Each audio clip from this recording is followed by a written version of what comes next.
بتائیں کہ استاد حسین بخش گلو دنیا سے گئے ہیں، کتنا بڑا موسیقی کا کتنا بڑا بندہ چلا گیا. میں سمجھتا ہوں جی وہ جیسے ہوتے ہیں نا بادشاہوں کے بادشاہ، واہ. وہ فنکاروں کے فنکار تھے، اور میں سمجھتا ہوں کہ ایسے فنکار صدیوں میں پیدا ہوتے ہیں. ایک ہوتا ہے بہت امیر آدمی ہونا، ایک ہوتا ہے دل کا غنی. وہ دل کے غنی تھے، سروں کے بھی غنی تھے.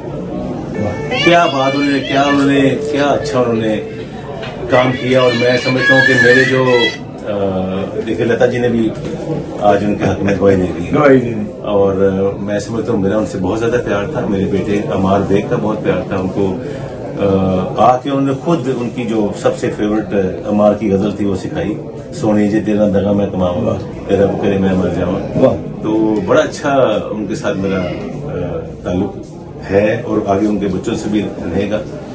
چاند اور سورج جو ان کے بچے ہیں ماشاءاللہ وہ بھی بہت اچھا گاتے ہیں.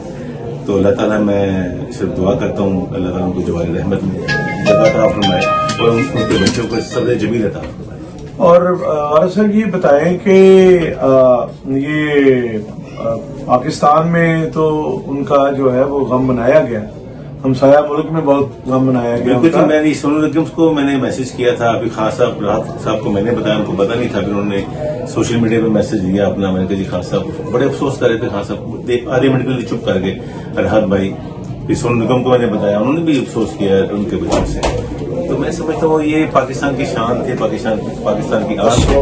ایسے فنکار اب دوبارہ پیدا نہیں ہوں گے. بڑی مہربانی. Thank you sir.